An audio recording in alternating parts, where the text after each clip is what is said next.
আপনারা খুব ভালো করে জানেন যে এই আওয়ামী লীগের নির্যাতন, নিপীড়ন, হত্যা, গুম, খুনের সবচেয়ে বড় ভিকটিম আমাদের দল বিএনপি।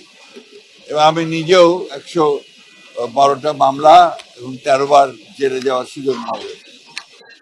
আমরা সবসময়ই আপনার মনে করি যে যে সমস্ত রাজনৈতিক দল আপনার ফ্যাসিবাদের পক্ষে থাকবে বা যারা ফ্যাসিবাদের পক্ষে কাজ করবে, বিশেষ করে আওয়ামী লীগ কাজ করেছে, তাদের প্রতিটি ব্যক্তির শাস্তি হওয়ার প্রয়োজন। তাদেরকে নিয়ে আসা উচিত আপনার আইনের আওতায়, তাদের চিকিৎসা হওয়া উচিত।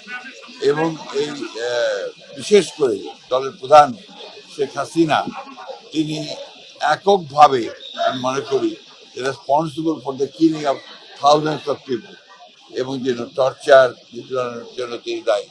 সুতরাং তার বিচার ইতিমধ্যে শুরু হয়েছে। আমরা আশাবাদী তিনি এবং তার সঙ্গে যারা এই হত্যাকাণ্ডের সঙ্গে, গণহত্যার সঙ্গে এবং এই ফ্যাসি আক্রমণের সঙ্গে জড়িত, তাদের প্রত্যেকেরই বিচার হবে। সেই হিসাবে দল যদি আইনের আওতায় নিয়ে এসে দলও যদি আমরা দেখা যায় যে দলগত হিসাবে, তাহলে অবশ্যই তাদেরও বিচার হওয়া উচিত বলে আমি মনে করি।